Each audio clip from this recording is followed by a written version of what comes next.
Boa tarde, deputado Zé Inácio. Pronto. Boa tarde, deputado Zé Inácio. É um prazer tê-lo aqui conosco no Diário 98. Nós vamos conversar sobre o PT, sobre a política, sobre esses eventos, sobre a vacinação, sobre a Covid e, principalmente, sobre Bolsonaro, isso que nos ameaça. Então, deputado, a primeira pergunta que eu lhe faço é sobre Lula. A anulação da condenação de Lula criou um novo momento na política brasileira. O senhor acredita que Lula tem condições de sair candidato e não vão tentar novamente outro golpe contra a candidatura Lula? Se o Lula deve... Não, o senhor acredita que Lula vai sair candidato e, se não vão, há um outro golpe, igual fizeram em 2018, para que Lula não saia candidato? Porque o senhor sabe que ainda tem alguns processos em andamento.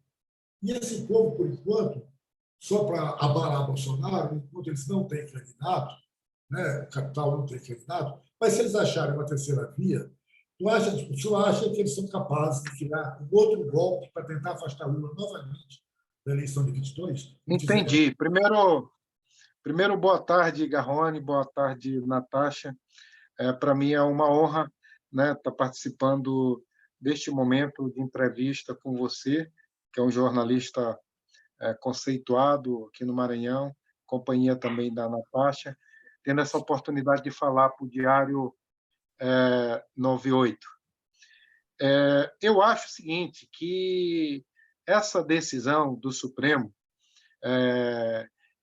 que garantiu, deu o direito novamente de elegibilidade ao Lula, é uma decisão que, a meu ver, ela mudou todo o quadro político nacional. Toda a conjuntura política nacional ela passa a ser uma outra após essa decisão do Supremo, que é uma decisão de cunho, de conteúdo jurídico, mas com uma forte repercussão política no cenário nacional.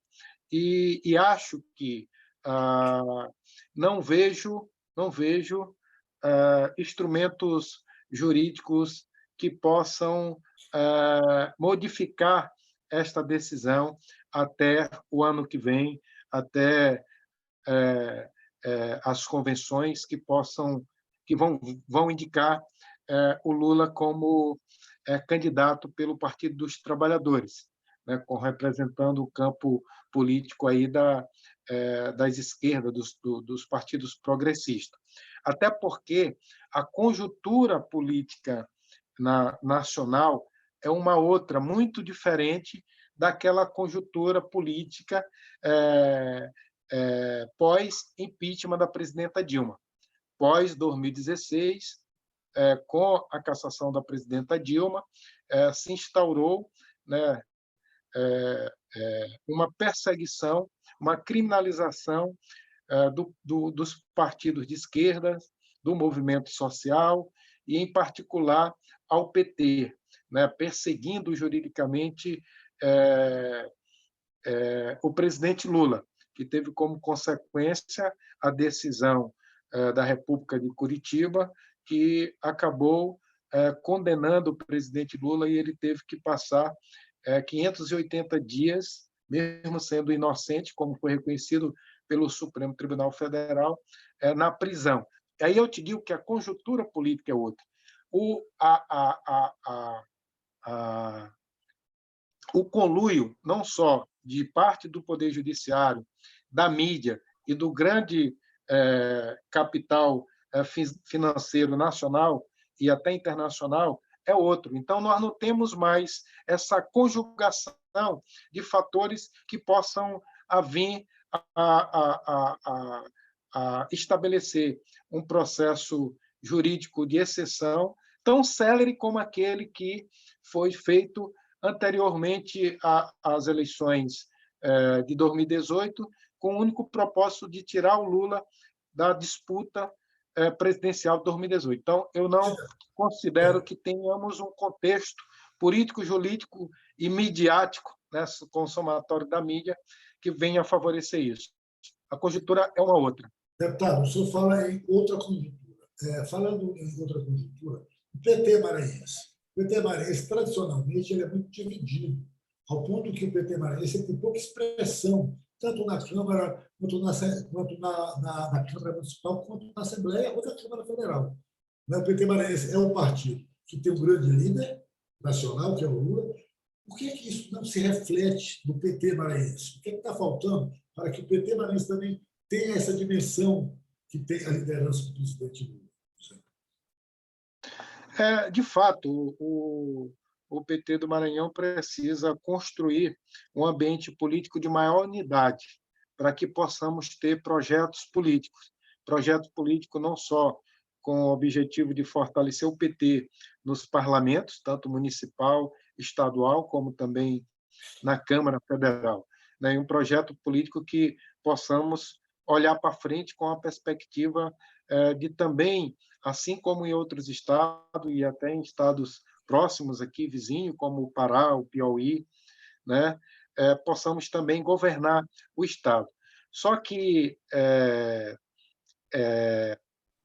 as relações internas entre as lideranças, a meu ver, não é somente isso o motivo que fez com que o PT no Maranhão ele não avançasse na construção de um projeto político que o partido pudesse ser muito mais forte do que é hoje. Eu acho que o interesse, né, em torno do projeto nacional de 2002 para cá,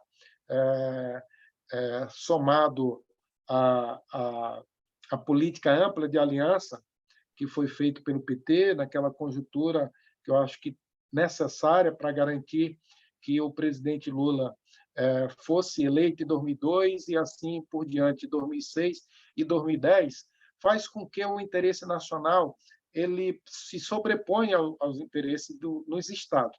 Em função disso, e aí com a figura que representa o Sarney, com a força a nível nacional que tinha o PMDB e a importância do PMDB nessa relação nacional com o PT, fez com que os interesses do partido ele fossem colocados a nível local em segundo plano. Ou seja, o interesse primeiro é o projeto nacional, que em parte nós concordamos. Isso tem um forte reflexo. Então, não se dá simplesmente como é muito se utilizada nas análises políticas a nível estadual, numa questão interna. Até porque nós temos exemplos de outros estados em que nós tínhamos uma liderança com potencial de disputar cargos majoritários, quer seja de prefeito de capital ou mesmo de governo do estado, mas por conta do projeto nacional, essas lideranças não puderam nem sequer ser candidatas. Então, essa é a reflexão que eu faço para poder entender melhor o quadro daqui do Estado. Então, eu acho que essa política nacional ela acabou refletindo fortemente na organização interna do PT no Estado, e isso reflete até hoje. Você fala que reflete até hoje. E quais são os planos, o projeto do PT para 2022? Já que o senhor acha que, aliás, por sinal, essa eleição de 22 vai ser uma eleição completamente nacionalizada, em função de Bolsonaro. Então, qual é o projeto do PT para 22, nas eleições de 22? O que o PT tem discutido internamente aqui no Maranhão? O projeto do PT para 2022, mas tu disse PT no Maranhão, não nacional. Maranhão, claro, mas sempre pensando no nacional, evidente. Mas o PT claro, ok, entendi. Em primeiro lugar, o entendimento do PT no Maranhão é que, em primeiro plano, se dá a retomada do projeto nacional a partir da eleição do presidente Lula. Então, a eleição do presidente Lula ela tem que estar em primeiro plano, né? Isso para o PT de um modo geral. A segunda objetivo do PT no plano nacional é eleger o maior número possível de deputados federais. Né? Esse é a missão número 1 do PT. Eleger o presidente Lula, eleger a maior bancada da Câmara dos Deputados. E depois, logicamente, eleger governadores onde nós governamos, onde nós, para que a gente possa manter também alguns estados governados pelo PT e eleger bancadas de Mas no caso do Maranhão, senadores.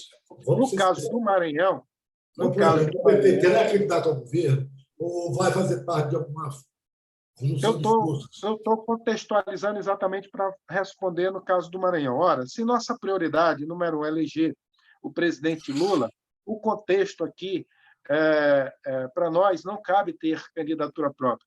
Nós temos que ter uma aliança, ter palanques que venham fortalecer a candidatura do presidente Lula no estado do Maranhão. Então, nós não temos a perspectiva de lançar candidato a governador, mas estabelecer palanques que venham fortalecer a candidatura do Lula.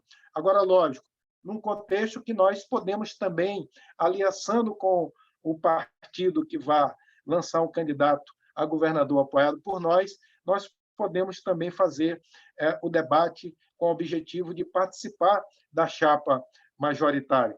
E participar da chapa da majoritária num contexto que nós fazemos parte da base liderada pelo governador Flávio Dino, a perspectiva de chapa majoritária é na possibilidade de candidatura a vice ou de composição na chapa de Senado, que será liderada pelo governador Flávio Dino. Me diga uma coisa, o senhor acha que, por exemplo, em relação a 22, a base do governador Flávio Dino, claramente há dois candidatos, o senador Everton Rocha e o vice-governador Carlos Brandão. Na opinião de vocês, ou na sua, né, porque eu não posso falar do PT como um todo, porque o senhor conhece e ainda você está se discutindo internamente. Mas, na sua visão, desses dois candidatos, qual é o melhor candidato? Qual candidato o senhor acha que deve sair o candidato do grupo da base aliada do governo Flávio Dino? Ou há condições de ter dois candidatos? O meu compromisso como deputado da base, como liderança do PT na Assembleia, é o compromisso de construir, fazer a defesa da unidade que será liderada pelo governador Flávio Dino. Então, nós, até pelo contexto que eu te disse anteriormente, que vamos ter como uma das prioridades, número um, garantir o palanque para o presidente Lula, nós acho que não é correto o PT se antecipar na direção de um ou outro candidato. Nós temos que fazer a defesa do discurso que o Flávio Dino, do governador Flávio Dino, tem feito, que é buscar a unidade entre todos os partidos da base. E eu acredito nessa unidade, francamente falando. Eu acredito na possibilidade de termos um candidato único. Se a conjuntura apontar para um outro caminho, aí nós vamos avaliar, né, com base no momento conjuntural que exigir a nossa posição. Mas, a princípio, nós temos que lutar para que, se esforçar e articular e lutar para que possamos ter uma candidatura única na base do governador Flávio Dino. Na questão dessa candidatura única, por exemplo, nós temos o Carlos Brandão, que é do PSDB, que é um adversário histórico do PT. E nós temos o Everton, que é do PDT, não um partido, mas tem a figura do Ciro Gomes, que ultimamente é a pessoa que mais bate no ex-presidente Lula. O senhor acha que tanto um quanto o outro, independente da escolha, haverá alguma dificuldade para o PT apoiar aqui no Maranhão? Seja no PSDB ou o PDT, Ciro sendo candidato a presidente lá em cima? Haverá alguma dificuldade? Ou seja, tanto faz um quanto o outro? Isso eu gostaria de saber a sua opinião. É o que eu acabei de dizer. Primeiro, sendo um candidato ou outro na unidade, e sendo o candidato do governador Flávio Dino, que está alinhado com o nosso projeto nacional, a meu ver, não tem dificuldade nenhuma. O que nós vamos exigir exigir deste candidato que ele apoie o nosso candidato a presidente, o Lula. Eu já disse isso. Então, se ele apoiar, qualquer que seja o candidato, apoiar o Lula, eu não vejo nenhum problema. Mas, deputado, me diga uma coisa. Nas eleições passadas, no ano passado, para prefeito, o seu grupo, né, o seu grupo político, ele apoiou o Eduardo Braide. Isso não foi um sinal, um certo sinal para a candidatura do Everton contra a candidatura do Carlos Brandão? O que foi que levou o PT a fazer aquilo naquele momento? Como Qual não PT? entendi? O senhor, nas eleições passadas, para prefeito, o senhor lançou até um documento que o seu grupo apoiou a candidatura de Eduardo Braide, que era uma candidatura a qual já estava o grupo do senador Everton. Isso não foi um sinal que o senhor deu de preferência entre os dois candidatos? Não, não porque quando nós nos manifestamos, inclusive publicamente, através de documento, nós dissemos o seguinte, que nenhum dos dois candidatos era do espectro ideológico do nosso campo, da esquerda. Então, apoiar um ou outro candidato, do ponto de vista mais ideológico, não fazia diferença. Segundo, nós reafirmamos que estaríamos naquele mesmo documento, que estaríamos com o candidato apoiado pelo governador Flávio Dino em 2022. E a decisão, né, a decisão do grupo da qual faço parte, da CNB, ela foi mais uma questão conjuntural de rearranjo das relações políticas, né, a nível estadual, a nível de capital. Né? Nas eleições anteriores, nós apoiamos, em primeiro e segundo turno, o candidato do PDT, que era o candidato do governador, né, que tinha o vice do PCdoB. E esse contexto da eleição passada foi um contexto atípico, em que a base do governador teve várias candidaturas e nós ficamos à vontade, até porque não poderia, quem poderia ter, ou melhor dizendo, quem deveria ter um compromisso maior de apoiar a candidatura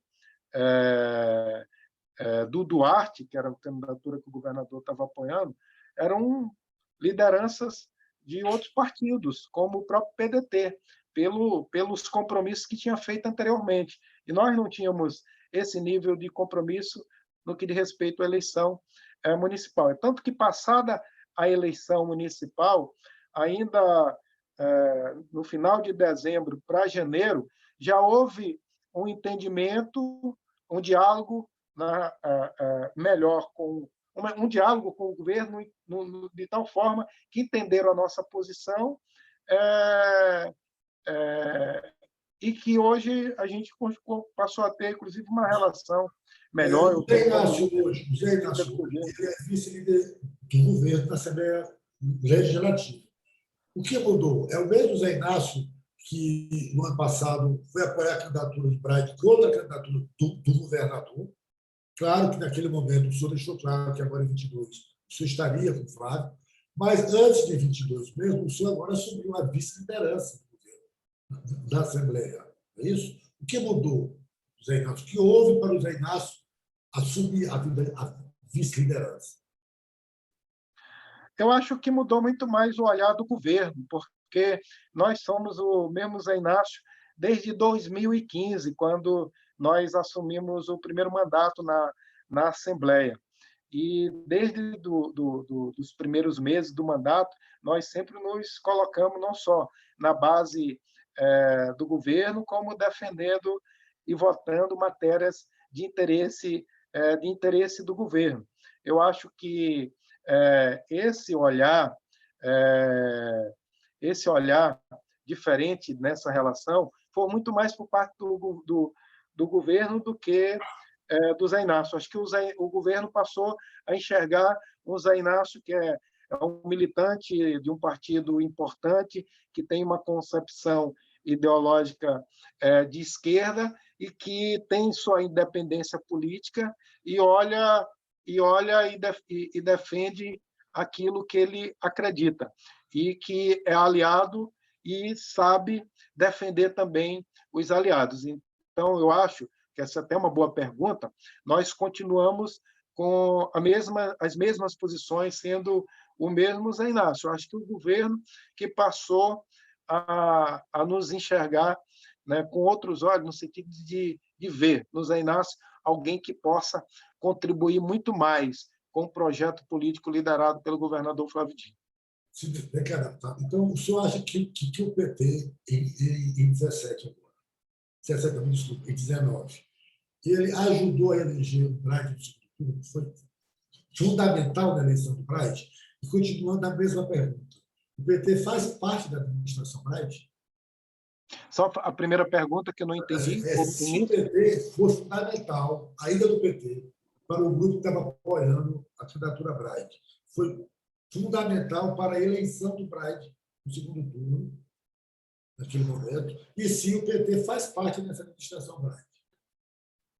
Não, primeiro que eu acho que fundamental foi o apoio do PDT e das lideranças que são aliadas do senador Everton. Eu acho que eles foram fundamental no que diz respeito à definição da eleição. Tiveram uma influência muito maior, lógico, né, do que nós. E o nosso movimento foi mais no sentido de fazer um gesto a uma liderança que nós já temos uma relação desde a Assembleia, quando, inclusive, liderava o nosso bloco, né, e era da base também do governo Flávio Dino. Foi um gesto com o objetivo também com olhar para 2022, porque nós temos também tínhamos naquele momento, ainda acreditamos nessa possibilidade que o Braide ele pode ser uma liderança também do Estado que possa vir apoiar o presidente Lula. Então, tem esse contexto também de olhar para 2022 no que diz respeito ao cenário nacional. E com relação à participação do governo, nós... Ok? Com relação à participação do governo, nós não temos... tem uma pessoa do nosso agrupamento político, somente uma pessoa que hoje faz parte da gestão Braga. Uma pessoa somente. Mas ela faz enquanto pessoa ou enquanto partido? É vaga do partido? Foi discutido do partido? A escolha foi do partido? Foi indicação do nosso grupo político, uma liderança nossa só. Quem é essa pessoa? Ela tá aqui. Qual é o cargo que ela ocupa? Qual é o cargo que ela ocupa na administração Braga? Zé Antônio Hewlett, está vinculado à Secretaria de Governo. Perfeito. Secretário, pensando no futuro, nós também temos a questão do secretário de Educação, Felipe Camarão, que atualmente está no DEM, mas pretende pedir filiação ao PT. Como é que o PT vê essa filiação? É bem-vinda, não é bem-vinda? Qual é a análise que o senhor faz dessa questão, dessa proposta aí jogada do Felipe Camarão via se filiar ao PT?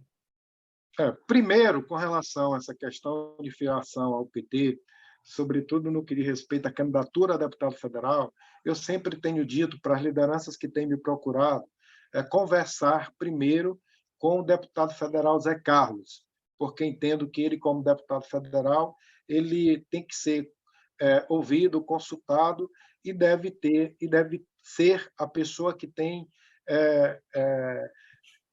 maior interesse em formar uma chapa de tal modo que a gente possa ampliar a bancada. Como eu te falei, nacionalmente nós temos um projeto de aumentar a bancada do PT. Nosso projeto é chegar a 100 deputados federais nessa nova conjuntura, porque é um outro formato. A nova legislação nos favorece por conta de ser um partido nacionalmente organizado em todos os estados, em todos os municípios. É o partido com maior força política em termos organizativa do Brasil. Então, nossa meta é essa, eleger 100 deputados federais. E, para isso, nós precisamos aumentar nossa bancada também aqui no Maranhão. E nessa perspectiva de eleger o deputado Zé Carlos e também aumentar a nossa bancada na perspectiva de eleger 2 deputados federais e aí brigar, inclusive, lutar para que a gente chegue ao terceiro, mas 2 é provável, eu acho que nós temos que ampliar a nossa chapa. Não, ele seria bem-vindo. Então, o Felipe Camarão, assim como outras lideranças que estão dialogando com o PT, eu não vejo dificuldade. Seria bem-vindo, porque eu acho que ajuda a atingirmos esse objetivo de eleger pelo menos 2 deputados federais. Você falou em 3, né? Talvez 3. Esse terceiro seria o segundo deputado? Como? Você falou talvez eleger 3 deputados federais. Esse terceiro seria o segundo ou o senhor pretende retornar à Assembleia em 22? O seu projeto político. Entendi. Não, esse terceiro federal seria o segundo ou o senhor pretende retornar à Assembleia?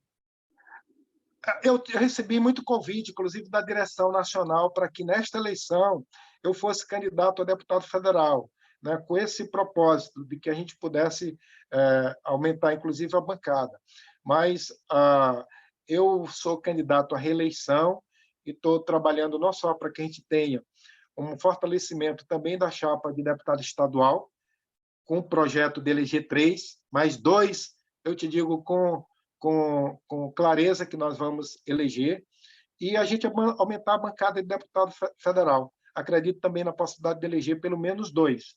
E o projeto será trabalhar para 3. Porque nesse novo contexto, se tivermos mais de 300 mil votos, em torno de 350 mil votos, de 300 a 350 mil votos, a gente consegue eleger 2. E nós estamos fazendo conta.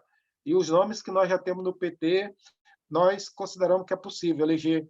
Os nomes que tem com os nomes que estão sinalizando para entrar, nós achamos que é possível eleger 2.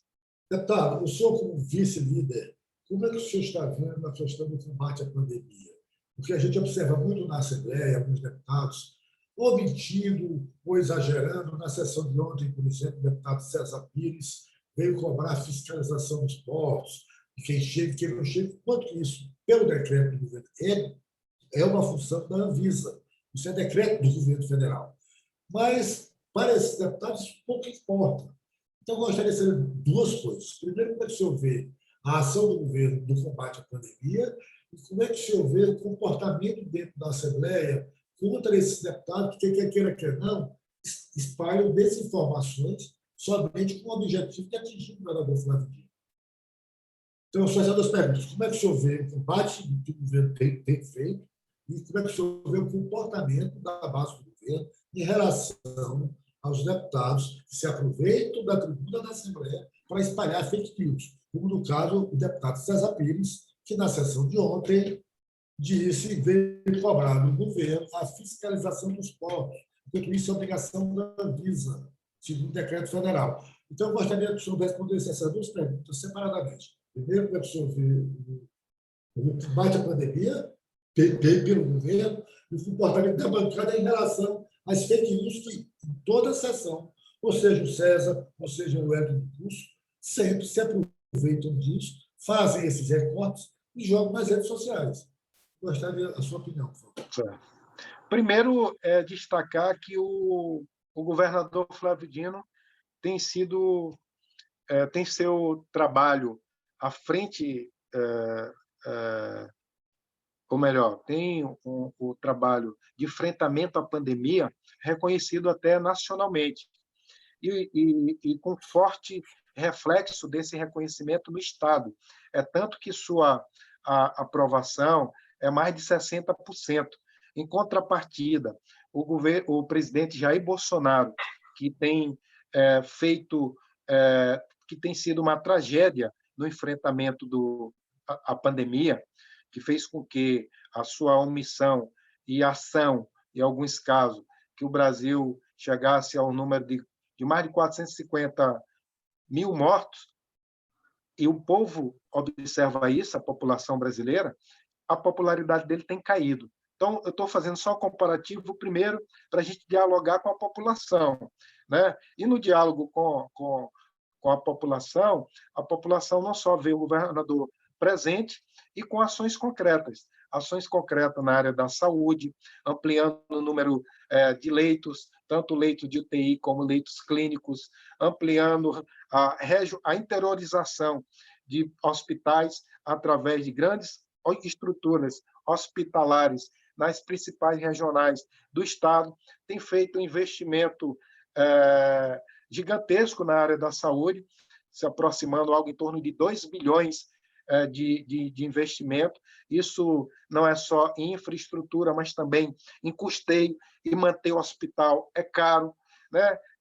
Paralela às ações na saúde, nós temos visto várias ações para amparar a classe trabalhadora, a população, do modo geral, com os programas para atender emergenciais de atendimento à população, atendendo segmentos como o segmento da área da cultura, de bares e restaurantes, do segmento de mototaxistas, profissionais que trabalham no transporte, né, de Uber, táxi, mototáxi, né, o Vale Gás, que também é uma ação importante que vai atender a família de baixa renda que está com dificuldade. Muitas dessas, inclusive, foram excluídas, cortadas do Bolsa Família, porque do ano passado para cá, mais de quase 100 mil maranhenses saíram do Bolsa Família pelos cortes que o governo Bolsonaro fez. Então, são inúmeras as ações do governador que têm mostrado não só a firmeza no enfrentamento, que aí os números mostram, inclusive o Maranhão é o estado proporcionalmente que tem o menor número de óbitos do Brasil, né? Então, isso mostra o acerto no enfrentamento à Covid. Com relação aos posicionamentos dos deputados na Assembleia, são deputados de oposição, né? É natural que esses deputados que não vão subir à tribuna para reconhecer ações positivas do governo, e na medida que eles têm argumentos contrapondo as posições deles, eles não sobem para reconhecer, e cada momento que eles sobem a gente mostra o que o governo também tem feito, são posições que eles querem falar para o público deles. Eu não estou questionando a eles. Eu não estou questionando a eles. Eu não estou questionando os deputados de oposição.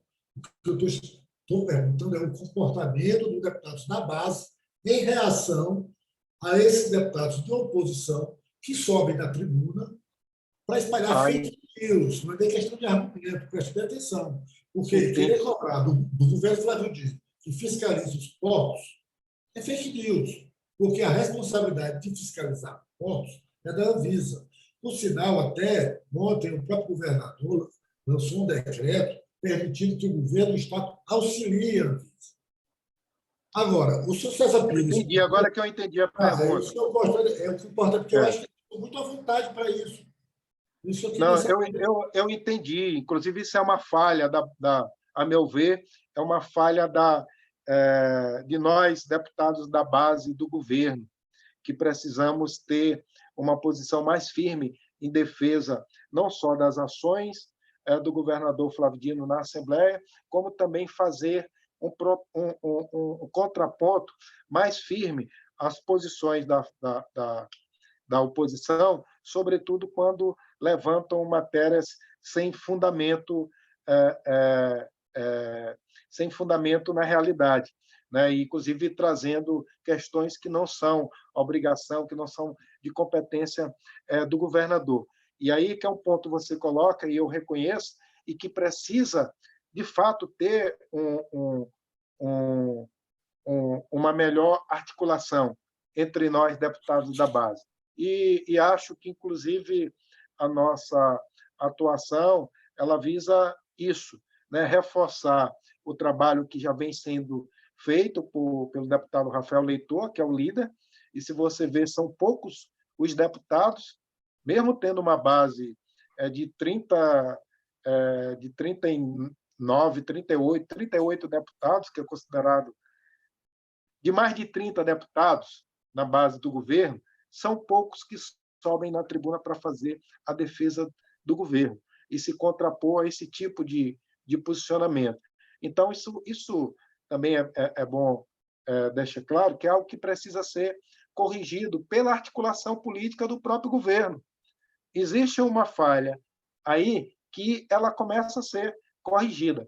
E, como eu disse, estamos nos somando à posição do Rafael, que é o líder, na perspectiva da gente organizar melhor isso. Que, além do Rafael, tenha um time lá de 6, 8, 10 deputados ou mais que possa fazer o enfrentamento a essas questões. Eu acho que isso às vezes, passa muito pela essa nossa organização interna no que diz respeito a fazer esse tipo de atuação. Deputado, em relação também às fake news, o senador Roberto Rocha ele fez uma live com o presidente nacional do INFRA, Geraldo Melo Filho. O senhor foi presidente estadual aqui do INFRA, né, no período de 2011 a 2014. Dessa live, o Roberto Rocha ele disse que o Bolsonaro, que tem distribuído títulos de terras, teve em Alcântara, agora teve em Ceilândia, ele tem feito muito mais pela reforma agrária no país do que todos os governos do PT juntos. E isso, deputado, essa live, segundo disse durante a live o próprio senador, ela foi transmitida por rádio, por TV, em vários interiores do Maranhão. Isso é verdade, deputado? Realmente o Bolsonaro fez muito mais do que o PT pela reforma agrária? O que o senhor acha disso? Isso está solto no ar e fica por isso mesmo? A reforma agrária no governo Bolsonaro ela é inexistente, mesmo nós sabendo que é necessária, né? Mas ela é inexistente no governo Bolsonaro. E os números estão aí para se comparar. O senador Roberto Rocha, ele talvez não entenda de reforma agrária e nem tem interesse numa reforma agrária. Não entendeu uma coisa. Outra coisa é ele ter o propósito de enganar, porque ele não é entender, deputado. Ali não é entender. Outra coisa é ter o propósito de enganar. É o que me parece. Eu vou responder. Eu disse que talvez não entenda, mas, na verdade, a resposta é a seguinte: ele não tem interesse em reforma agrária porque ele é latifundiário. O latifundiário que não pensa no desenvolvimento econômico e social do Brasil ou do Maranhão, ele vai ser contra a reforma agrária. Então, ele vai dizer que a simples entrega de título é reforma agrária. Dizer que o governo Bolsonaro faz mais pela reforma agrária, fez mais pela reforma agrária do que o governo do PT, é um verdadeiro, um grande fake news. Eu posso até... Só poder corrigir uma coisa. Eu acho que a questão da entrega de título não é uma simples entrega de título. Você está dando título da terra à pessoa. Não, mas eu vou te explicar. Eu vou te explicar por que eu estou dizendo que é uma simples entrega de título. Porque, no contexto da reforma agrária, ela para você chegar ao título, para você chegar à entrega deste título, você está entregando um título a uma pessoa, a um assentado, que ele já foi assentado há anos. Que a própria legislação ela determina que, para haver a entrega do título provisório ou definitivo, tem que ter, no mínimo, 10 anos de assentado. Ou seja, todos os cidadãos que estão recebendo o título, eles foram assentados em governos anteriores. A entrega do título ela se dá nessa condição porque é uma exigência de ordem legal, né? É a lei que determina.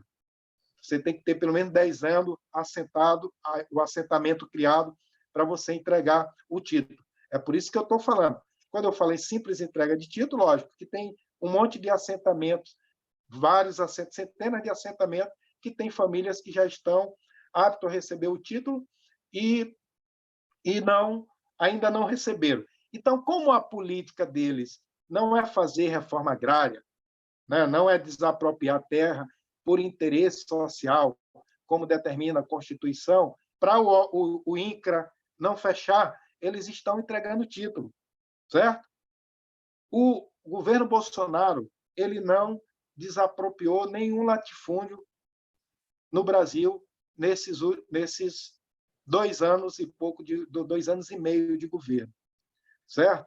Na verdade, tinham 513 processos de desapropriação em andamento que foram todos paralisados. Existem 167 áreas já desapropriadas com decisão da Justiça Federal para emissão de posse. O que significa isso? Eu preciso explicar aí para tu entender a argumentação. O que significa isso? É que aquela área desapropriada, a Justiça Federal já determinou o INCRA ser emitido na posse, que é a fase final do procedimento para a criação de um assentamento. Existe 160 decisões judiciais garantindo o INCRA emitir na posse para criar assentamentos, e o governo paralisou tudo. Ou seja, paralisou 513 processos que estavam em andamento e engavetou, paralisou 167 decisões judiciais para criar novos assentamentos. Quantas Brasil ou famílias... Maranhão? Brasil ou Maranhão? Estou falando no Brasil. Ah, tá. Quantas famílias o governo Bolsonaro assentou no Brasil todo? 9.236 famílias. 9.236 famílias. No governo do PT, foram assentadas quase 800 mil famílias. No governo Fernando Henrique, foi assentado em torno de 500 mil famílias. E no governo do PT, foi assentado em torno de 800 mil famílias. O número que Bolsonaro, que o Roberto Rocha disse que ele fez de reforma agrária, mais do que o PT, esse número você pode constatar, 9.236 famílias em todo o Brasil, eu assentei como superintendente do INCRA no período que eu fiquei no INCRA, de 2011 a 2014, eu assentei só no Maranhão, né, no governo da presidenta Dilma, e eu como superintendente, só no Maranhão eu assentei mais famílias do que durante esses 2 anos do governo Bolsonaro assentou no Brasil inteiro. Entendeu? Eu assentei muito mais. Eu entendi. Mas a questão do título da terra, que eu quero saber isso, porque a população não vai querer entender se é assentamento, se não é, se é lei, se não é. Interessa o documento, o título da terra. Sim, certo. Esse governo Bolsonaro entregou mais título de terra do que todos os governos do PT, por exemplo, do que o senhor, a sua época, também do governo Dilma. O que é que o senhor tem a dizer sobre isso? Essa política de entrega de título de terra. O PT também entregou título de terra ou é uma coisa independente da questão da reforma agrária, da lei e do assentamento? Mas para a população, o senhor de convite, o que interessa é o documento na mão. Não adianta a gente ficar aqui dizendo isso ou aquilo, que realmente é verdade, a questão que é mais importante até, o assentamento, mas eu digo assim, o título da terra, especificamente. O governo Bolsonaro entregou mais título de terra do que todos os governos anteriores. Também não é verdade, mas eu só quero te dizer que para chegar ao título da terra, você tem que assentar. Então, é uma lógica que ela não bate, certo? E o governo do presidente Lula, ele entregou títulos na área de assentamento, entregou também títulos de terra que foram regularizados em área da União, até fora dos assentamentos. Então, é uma inverdade ele fala isso, e ele não se pode resumir, essa que é a grande questão, não se pode resumir reforma agrária à entrega de título, que essa é a última fase do processo da reforma agrária. Primeiro, a reforma agrária... Se você tem um prazo de 10 anos para poder entregar o título, e se já tem pessoas que já passaram esses 10 anos, estão esperando pelo título, essas pessoas não podem esperar concluir todo o processo de reforma agrária, para finalmente ter o título. Eu estou Ah, errado nessa lógica? Porque você tem as pessoas, certo? Tem todo o ah, processo. O assentamento tem que ter, segundo a lei, 10 anos de assentamento para, enfim, ter acesso ao título. Ou seja, uhum, existem famílias que já certo, têm esse direito. E se elas têm certo. esse direito, né, havendo de dar esse, de garantir esse direito. É isso que eu estou lhe Sim, perguntando. sim, claro, O governo do PT também tem garantido esse direito? Eu quero até observar claro, foram, que o governo foram, Fernandinho, foram através da feitos, tem entregue título de foram, identidade a ele. foram milhares, eu não tenho esse número aqui para te dar exato, foram milhares de títulos entregados também. Essa política também ela existia no governo do PT, em todos os governos, de entrega de título. O que eu estou querendo te falar é que a reforma agrária, quando fala em reforma agrária, não se pode simplesmente ela ser resumida à entrega de título, que é uma política importante, porque isso dá a segurança jurídica, a oportunidade de, com o título, o assentado, o agricultor, ele ter acesso a mais crédito, tá? Mas só que o conjunto da reforma agrária é o quê? Do desapropriar a terra e fazer inúmeras ações. Por exemplo, na época dos governos do PT, já que foi feito esse comparativo, 450 mil moradias construídas. Quantas casas o Bolsonaro construiu em área de assentamento? Aí uma pergunta, para se contrapor a essa questão da. Por isso que eu digo, simples entrega do título. 450 mil casas construídas nos assentamentos do governo do PT, 64 mil quilômetros de obra de estrada feita no período do governo PT. Quantos assentamentos receberam melhoria ou construção de estrada? 349 mil famílias beneficiadas com assistência técnica. Quantas famílias tem que estão recebendo assistência técnica nesse governo? Nenhuma, entendeu? Então, quanto 385 mil entre jovens e adultos foram beneficiados pelo Plonera, Programa de Educação voltado para a Reforma Agrária. E isso não existe mais no governo Bolsonaro. O INCRA só não fechou porque continua entregando título. Essa que é a grande crítica. Então, quando fala o senador, ele fala isso ou mal intencionado, ou sabendo que está proliferando um fake news, ou porque defende o governo. Bolsonaro cegamente disse que ele fez mais reforma agrária do que o governo do PT.